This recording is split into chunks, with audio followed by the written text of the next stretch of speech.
भाई हम होते खड़ा रहो।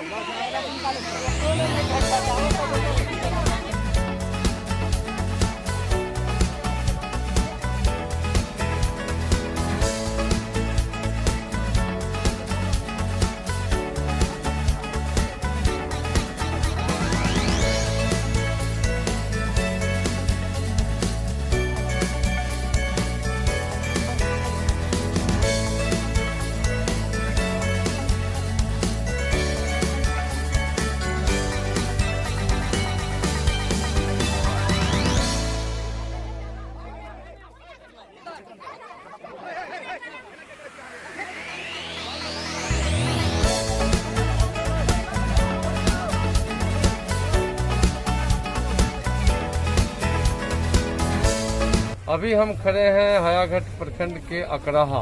ये अकराहा गांव है और आप देख सकते हैं कि गांव के जाने वाले सड़क पर मतलब गर्दन तक पानी आ रहा है। बहुत सारे लोग देख रहे हैं, वो जा रहे हैं वहां पे। मिथिलांचल का एक सबसे बड़ा दुर्भाग्य ये है कि हर साल सरकार जो है दावे तो कर सकती है कि हम राहत दे रहे हैं, खाते में पैसे दे रहे हैं, कम्युनिटी किचन चला रहे हैं, लेकिन ये 30 साल कम से कम 87 से लेकर अभी तक जो मिथिलांचल झेल रहा है और हम लोगों की पीढ़ी में जो उस 1987 से अनुभव करें और आज 2020 तक, तो हमको लगता है कि बाढ़ के नियंत्रण के साथ साथ इसके समाधान में एक भी कदम जो है मिथिलांचल आगे नहीं बढ़ा है। कई सरकारें आई गई। 2004 में मिथिलांचल के बाढ़ को रोकने के लिए हम लोग विभिन्न मंच पे चर्चा भी करते रहते हैं कि वो एक अटल जी का प्रयास था कि हम नदी को एक करके उत्तर बिहार के समस्या को खत्म कर सकते हैं। लेकिन आज आप देख सकते हैं कि कोरोना के आड़ में पूरे देश में एक भय का माहौल क्रिएट हुआ है। लोग भयभीत भी हैं, संक्रमित भी हो रहे हैं, लेकिन खासकर उत्तर बिहार में इस बार 1987 से भी बड़ा बाढ़ है। समस्तीपुर से लेके और कल्याणपुर के बीच में हमने देखा कि सड़क पर जो है जान माल लेके अपना सारा कुछ लेके लोग जो है अपना बचे हुए हैं। कई जगह जो है घुटने भर पानी है, लेकिन खासकर इस बार का जो बाढ़ है वो व्यापक क्षति है, कहीं न कहीं एक राष्ट्रीय आपदा है।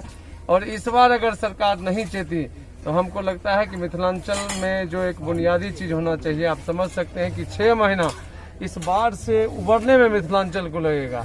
यानी कि 6 महीना जीवन पटरी से बाहर और 6 महीना फिर उसी जीवन को, नारकीय जीवन को हम लोग प्रारंभ करते हैं। तो हमको लगता है कि कम से कम जो स्थिति है और बाढ़ में अधिकारी और नेतागण का एक अवसर जरूर आता होगा, लेकिन जनता त्राही त्राही कर रही है। यहाँ पे बहुत सारे स्थानीय लोगों ने बताया कि स्थानीय विधायक जी जो पिछले कई मुद्दों में काफी चर्चित भी रहे हैं, लेकिन स्थिति ये है कि जब यहाँ के अकराहा की जनता उनको फोन करती है कि आइए, तो विधायक जी कहते हैं कि आपको आके मुंह में खिला दे क्या, ये सब तमाम तरह की बातें हैं। लेकिन अभी जिंदगी जो है कष्ट में है, लोग परेशान हैं।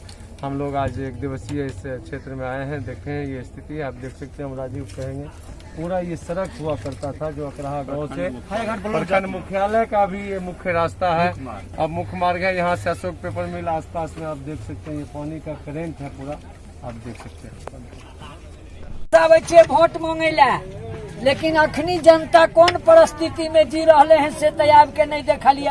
किनका कहलिए? अमरनाथ गामी जी के। अच्छा, तब की कहल? तो हमरा कहलखिन कि जब हम खाना बनवा दे छी सबके कहू तो मुँह के खिया दे। अच्छा हाँ, तो चुनाव आबि रहल छै, किछु कहबै कि नहीं? कहबै ना, जब समय आवे है तब न ओकरा उत्तर देल जाए है। की नाम भेल? सीताराम यादव।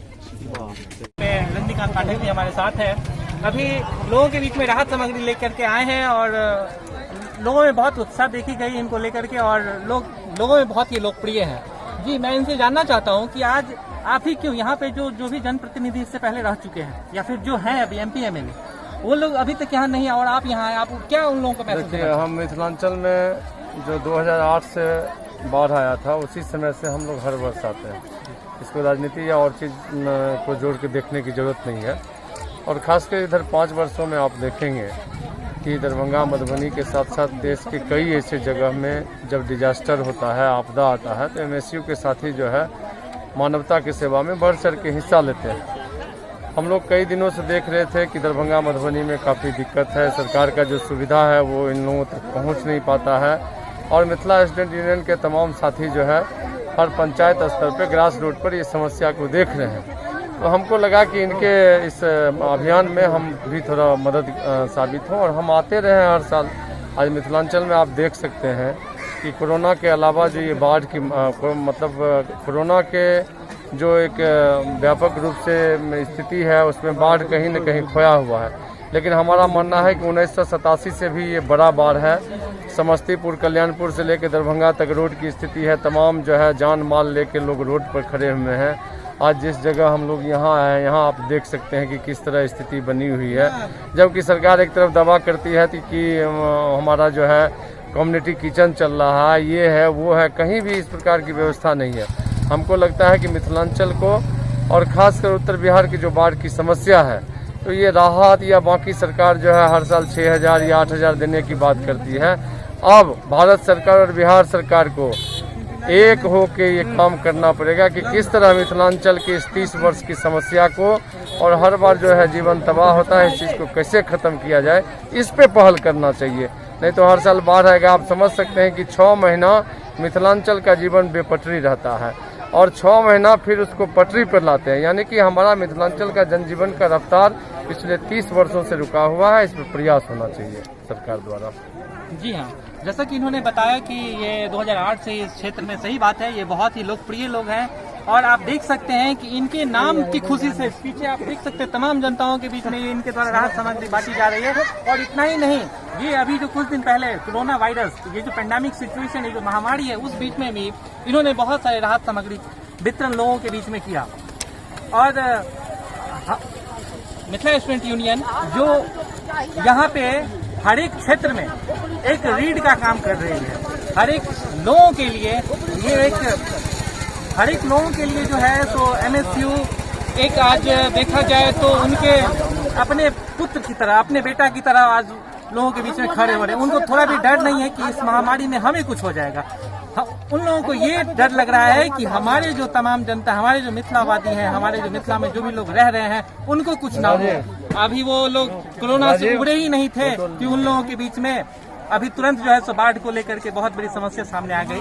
और जिस बीच में हमारे रजनीकांत पाठक जी कोरोना को लेकर के भी इस क्षेत्र में लोगों को क्या कहना चाहेंगे इस महामारी में? ये जो अभी दूसरी महामारी आप बाढ़ के फॉर्म में आप देख रहे हैं, तो इस बीच में आपका क्या? देखिए, 25 मार्च से पूरे देश में कोरोना को लेकर जो एक अफरा तफरी का माहौल है, तो हम तो खासकर मिथिलांचल की जनता से अपील करेंगे कि चूंकि ये बारिश का मौसम है और ऊपर से बाढ़ है, तो स्वाभाविक तौर पे इस स्थिति में आपको सर्दी, जुकाम, बुखार होगा ही। तो जो एक भय का वातावरण है, उसमें डरना नहीं है। डट के जो है मिथिलांचल जो है हमेशा कष्ट सहने का एक फितरत है मिथिलांचल का। और खासकर जब प्राकृतिक आपदा होता है, तो हम आप देख सकते हैं कि किस प्रकार हम लोग अभी कल्याणपुर से लेके और एकमी घाट तक का जो नज़ारा देखे हैं, तो हमको लगता है कि भय होने की ज़रूरत नहीं है। सब लोग सावधान भी रहिए। और अभी तो आपको पता है कि मतलब कमाई का प्रॉब्लम है लोगों को, खाने का दिक्कत है लोगों को, तो हमको लगता है कि कहीं न कहीं कोरोना जो संक्रमण है, उसमें मैं इस स्थिति में खासकर जो मिथिलांचल के सड़कों पे, बांध पे, रेलवे लाइन के किनारे जो स्थिति देख रहा हूँ, इसमें कैसे कहूँ कि आप सतर्क रहिए। लेकिन कहीं न कहीं सर्दी, जुकाम, बुखार होता है, तो उसमें आपको सतर्क रहना है। और ये एक सामान्य चीज बात है कि जैसे ही आपको कुछ ऐसा प्रॉब्लम है, तो स्थानीय स्वास्थ्य केंद्र पर या बाकी चीज़ पर जाइए। और जो घरेलू नुस्खे हैं मिथिलांचल में, चाहे हल्दी दूध पीना या काढ़ा पीना, तुलसी पीना, ये सब का सेवन करना है। और बहुत जल्दी हम लोग बाढ़ से भी और बाकी सबसे भी मुसीबत से निकले। जी हाँ, जैसा कि अभी आप लोग देख रहे हैं कि हमारे साथ रजनीकांत पाठक जी जुड़े हुए हैं, और इन्होंने आज कोरोना वायरस और बाढ़ को लेते हुए जो इन्होंने आज राय विचार, जो भी कुछ परामर्श दिया, जो भी उपचार इन्होंने घरेलू उपचार बताया, इसके साथ साथ हम लोगों को लगता है कि इनके अंदर जो मिथिलावादी है, वो हर एक मिथिला में रहने वाले, मिथिलांचल में जो लोग रहते हैं, उनके अंदर ये होना चाहिए। और इन्होंने इसके साथ साथ ये भी कहा कि आने वाले कोई भी विपदा हो, आने वाली कोई भी प्राकृतिक विपदा हो, मैं उसमें जनता के साथ हूँ। इसी के साथ